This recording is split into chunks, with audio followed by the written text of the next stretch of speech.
Et pour la version intégrale de la revue de presse, on retrouve notre très cher Didier Assoumou, rédacteur en chef de l'Infodrome, avec lequel on va parcourir les titres de la presse de ce jour. On va démarrer avec l'Inter qui nous propose la troisième phase du projet, plutôt l'intelligent d'Abidjan, avec lequel on s'intéresse au lancement de la troisième phase du projet Emploi Jeunes et Développement des compétences, un projet dont l'objectif est d'insérer professionnellement 120 000 jeunes ivoiriens.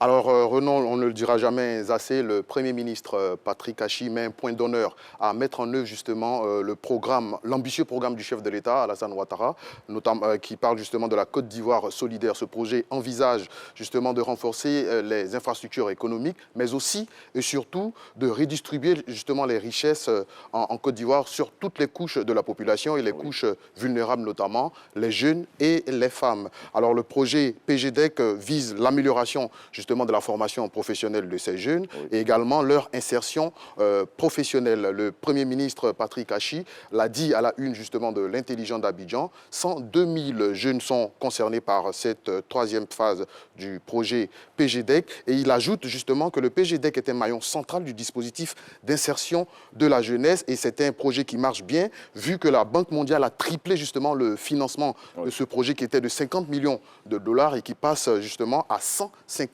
millions de dollars. Depuis le début donc, du PGDEC en 2012, 66 000 jeunes ont été justement impactés par cette initiative du gouvernement. À côté donc l'école de la deuxième chance, le PGDEC vient donc pour résoudre un problème, celui de l'employabilité de la jeunesse ivoirienne. En tout cas, le gouvernement ivoirien, en tout cas, qui est à la tâche pour permettre à cette jeunesse-là d'être au travail. Autre titre auquel on s'intéresse avec vous, Didier Assoumou, c'est cette charte qui a été signée par les jeunesses des partis politiques lors d'une activité organisée par le ministère de la Jeunesse. Exactement, et c'est le journal L'Inter qui nous l'apprend ce matin à la une. Lutte contre les violences en période électorale. Des leaders de jeunes RHDP, PDCI, PPACI, GPS signent donc une charte de bonne conduite. Vaut mieux prévenir que guérir, on ne le dira jamais assez. Les jeunes l'ont certainement compris. Ils ont décidé donc de se préparer pour les joutes électorales à venir. Nous sommes justement en ce moment en période de recensement électoral. Tous les jeunes sont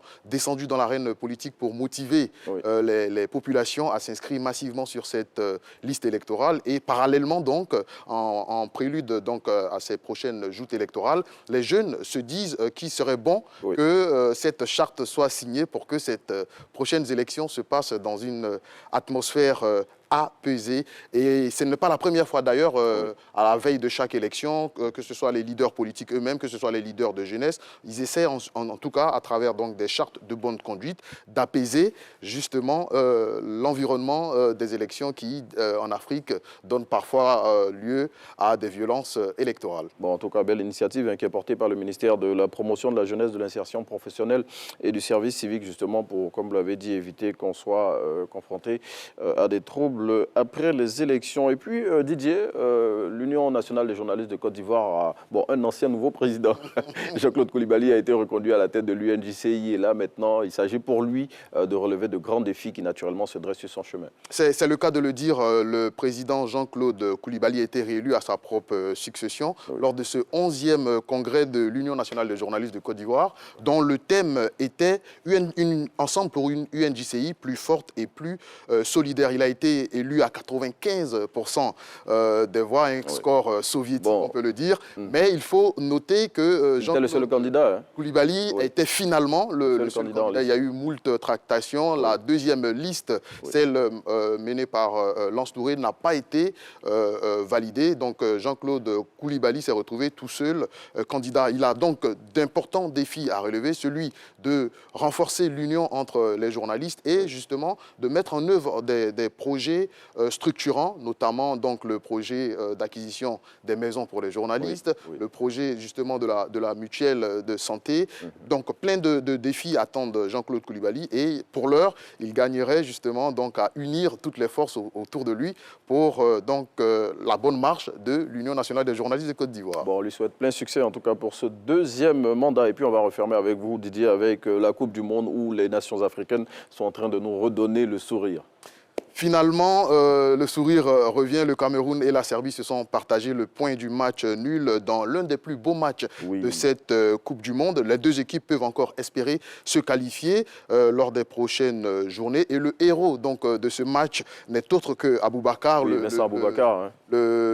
Camerounais, qui d'ailleurs, il faut le noter, était il s'est fait remarquer lors de la dernière Coupe d'Afrique des Nations. À la 63e minute, il inscrit un but. À la 66e, il fait une passe décisive qui aboutit donc à un autre but. Et à côté du Cameroun, on a également le Ghana dont l'étoile a finalement brillé donc, au Qatar et relance donc cette équipe ghanéenne pour la suite de la compétition. Otto Addo, décrié justement le coach ghanéen, décrié pour son inexpérience, a déjoué tous les pronostics lors de ces derniers matchs et on souhaite donc bon vent à toutes les équipes africaines, notamment au Sénégal, qui sera sur le terrain cet après-midi. Et puis bon, le Ghana qui, naturellement, avec la victoire d'hier, a oublié le match contre le Portugal où voilà, les Africains avaient crié au scandale après le pénalty accordé au Portugal. En tout cas, merci Didier Assoumou d'être venu partager les titres de la presse de ce jour en notre compagnie. Presse de Chozourdre, qu'on vous invite.